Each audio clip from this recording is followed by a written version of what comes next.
I just wanted to first apologize to you for yesterday for not posting for our 30-day stretch. I ended up getting glasses because my eyes were hurting so bad. Guess I'm getting too old. And I ended up breaking a tooth, so I had a headache and was just not really in a good spot yesterday. So I didn't get a chance to finish editing or anything like that. But I guess everything happens for a reason. So part 2 of our 30-day video series is I wanted to go over grounding and meditation today. Meditation. I have ADHD and can't sit still to save my life. That being said, meditation is very hard for people because they think they have to completely clear their mind and, sit there for a half hour, and that's not the case at all. The meditation that most people think of is like Buddhist monk meditations, and that doesn't really work for the normal person. Meditating doesn't have to be done in hour stretches. It can be done for 5 minutes. There's a whole bunch of different really good ones out there to use, and I will post some of them in the links for you guys to check out. The meditation can be a visual guide. So if you guys have imaginations, then you can meditate. My sister actually was having a really hard time meditating, and I kind of went over this style with her, and it really worked for her. So if you have an imagination, you can do this. What I suggest you do is start by closing your eyes and just taking some deep breaths in and out. And some of these guided meditations will actually have the way to start your breathing. Find what's comfortable for you, but it's usually 5 counts in and then 4 counts out through your mouth. So it'll be, and you only have to do that 4 or 5 times to de-stress yourself. Bring yourself down to kind of like a base level. After that, breathe naturally. I choose to use headphones because I live in an apartment complex and I also have animals. So it's really hard to meditate when my dog decides she wants to bark at the mailman. That being said, so how I usually do this is pick some music that I really enjoy or use a guided meditation. But I always envision a white light, a giant white ball of light, a flashlight if you're having a hard time, or if the whole room's dark and you see one light bulb on somewhere, like that kind of light. And I always think about it starting at my top of my head, and this is using your imagination, and literally going from your head all the way down to your shoulders, through your arms, down through your chest, through your knees, down through your feet, and pushing everything that's negative or any unwanted energies all the way down through your body. And then I imagine the earth literally soaking them up and taking them away from me. There's a really good chakra meditation that I love to do because it'll go through all 7 of your chakras in like a 10-minute period, and it'll actually have you visualize a lotus flower opening up into each one of your chakras, and it'll give you the imagery of spinning around and cleansing that area and what color light to bring into that area and how to release what's negative from that area, which is really, really helpful. It's not something that happens overnight. It is a process and you must practice at it. But 5 minutes in the morning or 5 minutes at night, and I guarantee you, if you practice this through a 30-day cycle, by the end of the 30 days, you'll be amazed at what you can actually do with your meditation, which is really helpful. So that being said, I always start with cleansing myself, incense smoke, Palo Santo, sage, anything that you choose to cleanse your unwanted energies, because you'd like to, take away anything that's not yours, especially being any empaths out there. We tend to hang on to everybody's stuff. And most of the time when we feel like crap, or we're just not having a good day, or we're angry or upset, it's most likely not yours that you're carrying. You'd be amazed at what you as a person actually feels like if you're an empath and holding on to other people's stuff. You're like, oh wow, I'm really not that angry all the time. No, you're not. I start with this. Choose your crystals if you'd like to hold on to crystals while you meditate. I usually let my pendulum do that, but that's a whole nother lesson of in itself. So I have my crystals here. And I'm going to do this for you. So you can either join in or try it on your own. All right, so meditation and grounding. Why do we meditate? There's tons of reasons why you can meditate. what I'd like you to do is actually give it a chance and try it, even if just every other day, even if just for 5 minutes over the next 30 days. Give it a good old college try for me.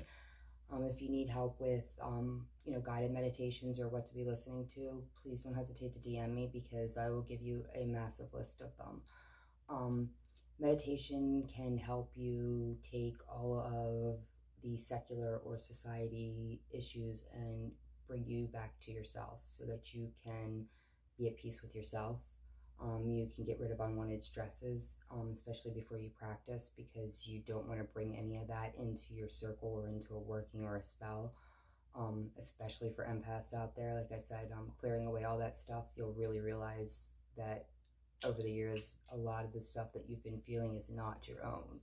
And it's really nice to be able to feel yourself for a change and not everybody else's stuff. If you're not into meditation, grounding. And I kind of like to separate the two, because grounding can be, I also do grounding work. I'm a classically trained ballerina, so I dance all the time. I have a dance school, so I train others, dancers as well. I love to dance, so that's a really good form of grounding for me. It helps me bring back to myself, does something for myself. I'm investing in myself, and it makes me happy, and kind of does the same thing as meditation does. It takes away unwanted stresses. If you like to draw, drawing is a great form of grounding. Cooking, great form of grounding. Going for a walk outside in your bare feet, letting Mother Earth just absorb all your unwanted energies. That's a form of grounding, also a form of meditation. If you want to get super tragically romantic, do it by moonlight. The power of the moon, you'll be able to feel throughout the next 30 days when it's weaning and waxing, the different ways that it'll actually make you feel while you meditate or while you do grounding work. It's amazing, the changes that you'll slowly start to make, and the better that you actually start to feel. Just like if you quit smoking, if you're a smoker, after a month you'll start feeling completely different and amazing. Or if you're on a diet, after 30 days, if you really stick with it, you're going to feel the difference. Same thing with exercising. If you can stick with it, you'll really feel the difference. But think of grounding as what your passion is, and take some time every day and do it, whether it's reading or writing or anything that you'd like. Take your passion and do it. Put that into your book. You guys are all supposed to be keeping notes, so please follow along with me here and write down some of your passions and do one of them every day for yourself, even if it's for 5 minutes. Try meditation, even if it's for 5 minutes, because I promise you it will make a difference.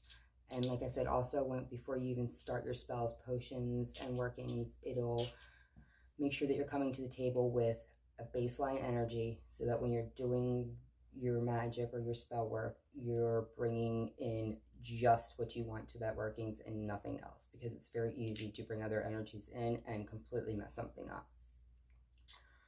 That being said, definition of magic. I want y'all to think about this as well, is what is magic? When we say magic, it's not like Harry Potter.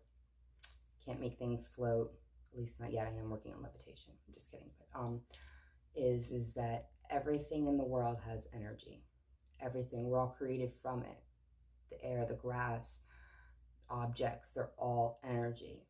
And what we do is we take other energies such as herbs, essential oils, candles, the moon's energy, water energy, if you're a water witch, or if you're a green witch, using your herbs, fire, using the energy of fire. Everything has energies. Basically, I think about it as taking energies, combining them together to create another energy, or to help you create another energy. Kind of like arithmetic. So 2 + 2 = 4. Well, if I take this herb with this essential oil and add it to this candle, you're going to get that number, if that kind of makes any sense. That's why you have to do your research, and you have to feel. Being a witch, whether eclectic or being Wiccan or being a green witch, any of it is knowing your energies, feeling. You have to get in touch with your feelings, which is really hard for some people. Does this herb feel better for this spell, or does this? Yes, they both are for protection, but which one which one feels better for your protection spell. Starting to get in tune with that kind of stuff. I don't know about some of you, but if you walk into a building and you get a feeling like, I don't like this place, or heavy feeling, you know, you just don't want to be there, that's a feeling. Write it down in your book. Carry your journal with you. Write your feelings down for the day. If something, you meet somebody new and you're just like, I don't like that person, write it down. Keep track of this stuff. You really need to start getting in tune with your feelings, because those feelings are energies, things that you're putting off, and the energies that you're actually collecting. And you're going to want to be in tune with that stuff as we keep going. So for tomorrow's video, what I'm going to do is small basic practices that you can start while you're doing your, 3 things a day. You're lighting your incense, something you're grateful for, lighting your candle, doing your research on your little kits that you have, practicing your meditation, practicing your grounding. These are little daily magical practices that you can do in your daily life to get started before we keep pushing forward and get into some more intense stuff. So thank you for your patience. Again, I'm really sorry for not posting yesterday, but just wasn't feeling very well. And we'll start tomorrow with our day-to-day magical practices. Those in America, have a great holiday weekend, and I will be posting tomorrow. Thank you guys so much. Bye.